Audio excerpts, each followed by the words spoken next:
क्या एलएसजी जानबूझकर आज का मुकाबला चेन्नई से हारी है?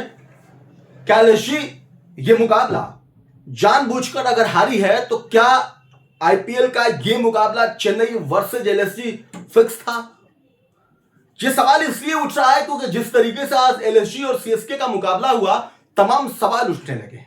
और ये सवाल इसलिए भी उठ रहे हैं क्योंकि सब लोग यही जानना चाह रहे हैं कि भैया बोर्ड पर 2-2 100 रन बना दे रहे हो, फिर भी कैसे हार जा रहे हो? ये सवाल अब लोग इसलिए भी पूछ रहे हैं क्योंकि लोगों का यह मानना है कि क्या ऐसा तो नहीं है कि गेंदबाजी को साइडलाइन करके बल्लेबाजों के लिए ही पिच बनाया जा रहा है। आज चेन्नई एक्सप्रेस धुरंधर अंदाज में जो मुकाबला जीती है, उसका एक नतीजा, एक नजारा उर्विल पटेल के आज के बैटिंग में दिखा।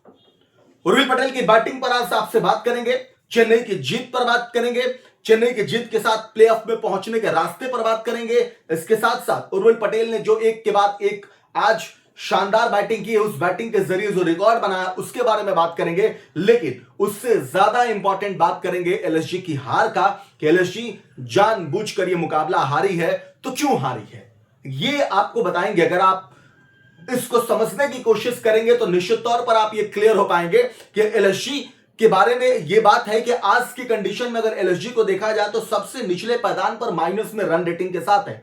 और इसीलिए एलएसजी क्या जीत के लिए कोशिश कर रही है लेकिन वो नाकाम हो जा रही है, या एलएसजी के भीतर कुछ और सा खेल चल रहा था जिसको समझ नहीं पा रहे, या कहीं ऐसा तो नहीं है कि एलएसजी के जो मालिक है संजीव गोयनका, उन्होंने गलत कप्तान पे दाव लगा दिया है, या पूरी टीम जो है वो उस तरीके के एफर्ट नहीं कर पा रही है जो एलएसजी चाहती है। क्योंकि कागजों में एलएसजी को अगर देखा जाए तो बहुत तगड़ी टीम है, लेकिन उससे ज्यादा अगर एलएसजी को देखा जाए ग्राउंड पर तो बड़े बड़े प्लेयर नहीं चल पा रहे।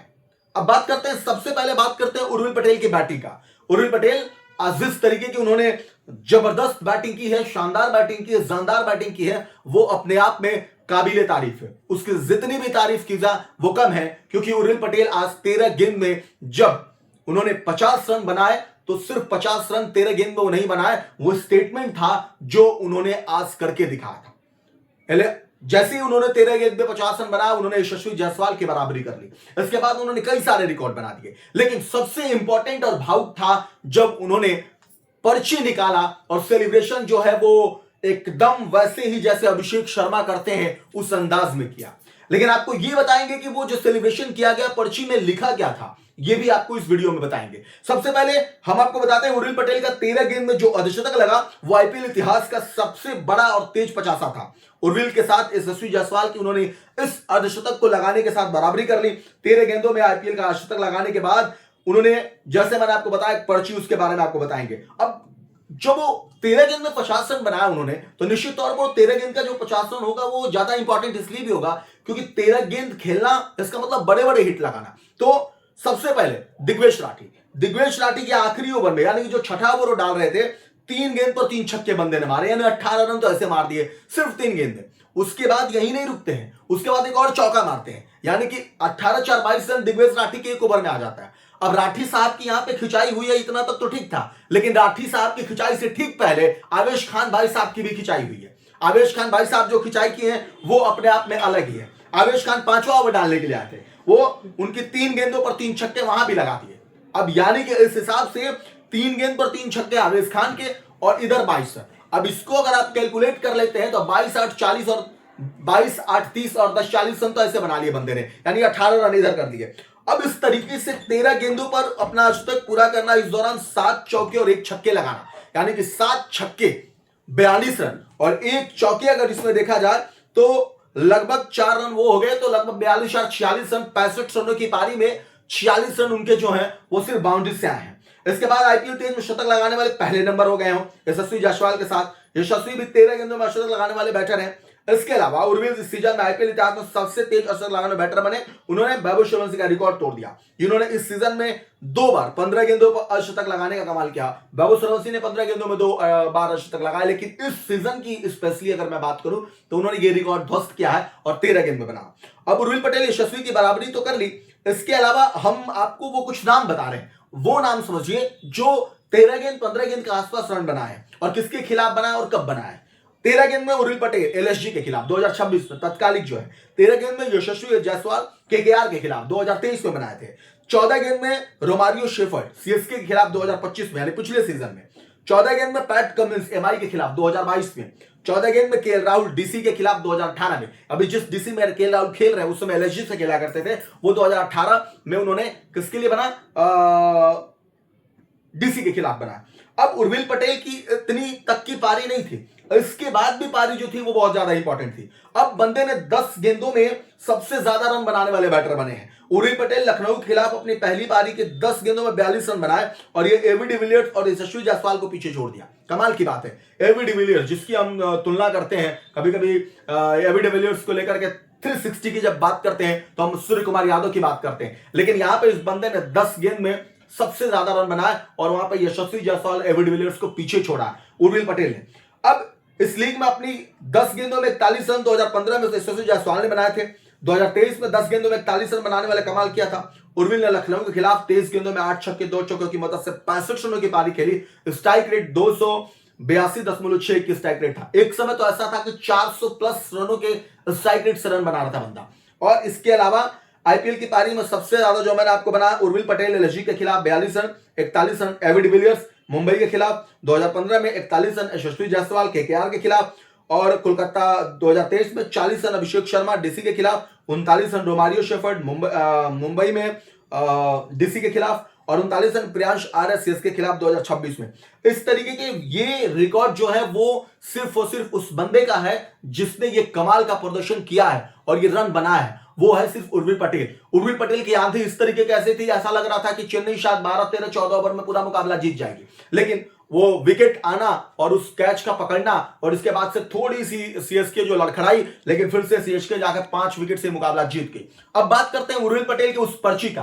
कहते हैं कि पिता इस दुनिया में वो धरोहर होता है जब किसी बेटे के पास उसकी ताकत के रूप में काम करता है। वो पिता जिस उर्विल पटेल को बड़ा बनाना चाहता है, वो पिता जिस उर्विल पटेल को अपने सामने बहुत बड़ा करके देखना चाहता है, आज उसी पिता के अपने सपने पूरे नहीं हो पाए, लेकिन वो बेटे ने करके दिखा। जब हर कोई चेन्नई की इस उर्विल पटेल की बैटिंग देख रहा था, सब कोई इस पल का जानदार और शानदार तरीके से लुत्फ उठा रहा था, सबको एंजॉय कर रहा था, हर किसी के पैसे वसूल इस मुकाबले में उर्विल पटेल की इस बैटिंग थी। लेकिन इसके पीछे एक कहानी एक पिता की थी जिसने अपने सपनों को संजोकर, अपने सालों की मेहनत को लगा करके अपने बेटे को बनाने के लिए यहां तक पहुंचाया था। उस पिता को जिस तरीके से उर्विल पटेल ने आज भरे मैदान से वो सलामी दागी है, आज दुनिया आने वाले समय में कई सालों तक इस सलामी को याद करेगी। अभिषेक शर्मा के इस लव को सब कोई देखा है, अभिषेक शर्मा की उस पर्ची को भी सब किसी ने देखा है, लेकिन आज का ये सवाल बड़ा इंपॉर्टेंट इसलिए है कि आखिर उर्विल पटेल ने उस पर्ची में लिखा क्या था, और उसको जिस तरीके से आज उनके अर्धशतक लगाने के बाद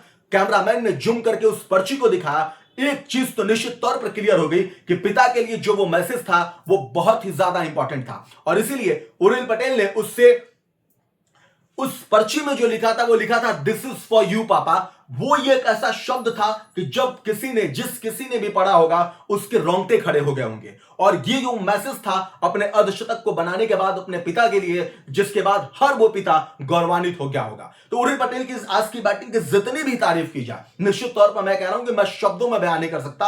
और उसके बाद से इस तरीके का सेलिब्रेशन अपने फादर के लिए, इसको कहीं से भी डिफाइन नहीं किया जा सकता, क्योंकि एक बेटे का अपना बड़ा होना और बड़ा होकर के इस मुकाम पे पहुंचना और फिर इस तरीके की मुकाम पे पहुंचने के बाद इस तरीके का सेलिब्रेशन करना सब कुछ दर्शा रहा है। लेकिन अब बात करते हैं एलएसजी की हार की। चेन्नई जिस तरीके से आज का मुकाबला जीती है और एलएसजी हारी है, हम क्यों कह रहे हैं कि जानबूझकर एलएसजी हारी है? उसके पीछे पहला कारण है, एलएसजी जब आप 203 रन बोर्ड पे बनाते हैं और विपक्षी टीम आपके सामने 208 रन बोर्ड पे बनाती है, 19.4 गेंद में वो मुकाबला जीत जाती है, तो सबसे पहली प्रॉब्लम क्या है? आप जब मुकाबला पावर हिटिंग में होता है, जब मुकाबला ऐसे समय में होता है जहां पे आपको मैच का टर्निंग पॉइंट होता है, आपके फील्डर वो कैच छोड़ते हैं। दिवेश राठी साहब 2 कैच छोड़ते हैं, उसके अलावा निकोलस पुरन साहब 1 कैच छोड़ते हैं। वो कैच मैच होता है, क्योंकि ऐसे मोमेंटम में जब आप उस कैच को नहीं पकड़ेंगे तो निश्चित तौर पर आप मुकाबले को नहीं जीत सकते। लेकिन पता ना क्यों एलएसजी ऐसा लग ही नहीं रहा है कि वो एफर्ट दिख रहा है। मोहम्मद शमी का शुरुआती ओवर में जिस तरीके से कुटाई और धुनाई हुई,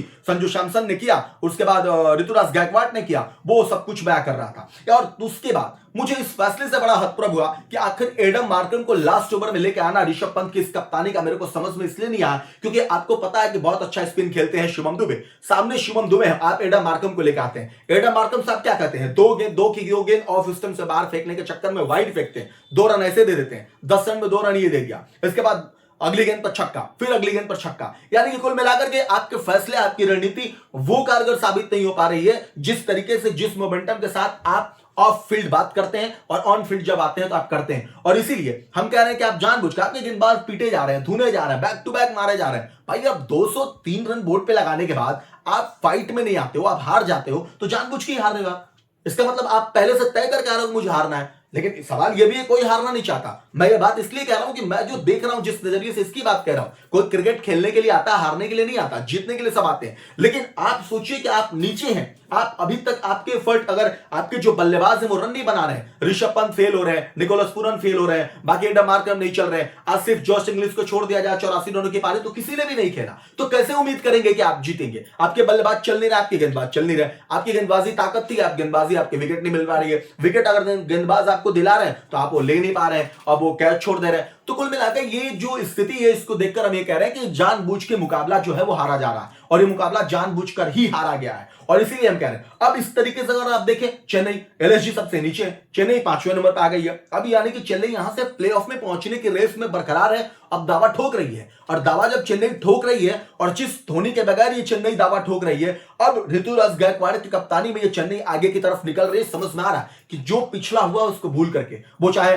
संजू सैमसन की पारी हो, ऋतुराज गायकवाड़ का फिर से फॉर्म में वापस आना हो, रन बनाना हो, या उर्विल पटेल की बैटिंग हो, या फिर शिवम दुबे का आना हो, ये तमाम खिलाड़ी जो अपनी ताकत झोंक रहे हैं और उसको रिजल्ट में कन्वर्ट कर रहे हैं। और इसीलिए जब एक समय लग रहा था कि चेन्नई पिछले पायदान पर होगी, माही के बगैर चेन्नई कुछ नहीं होगी, without Mahi Chennai is nothing कहने वाले, अब उस चेन्नई को देखेंगे तो पता चला चेन्नई प्लेऑफ की रेस में बरकरार होने के लिए आके खड़ी है। अब वो दरवाजे पे दस्तक दे रही है और खटखटा रही है कि भैया हम भी प्लेऑफ की रेस में जाएंगे, और कहीं ऐसा ना हो कि अंत में नतीजा बदल जाए। तो 5वें नंबर पर चेन्नई आज का मुकाबला एलएसजी को हरा, 5 विकेट से हरा, 202 3 रनों के टारगेट को 208 रन बना करके चीज किया।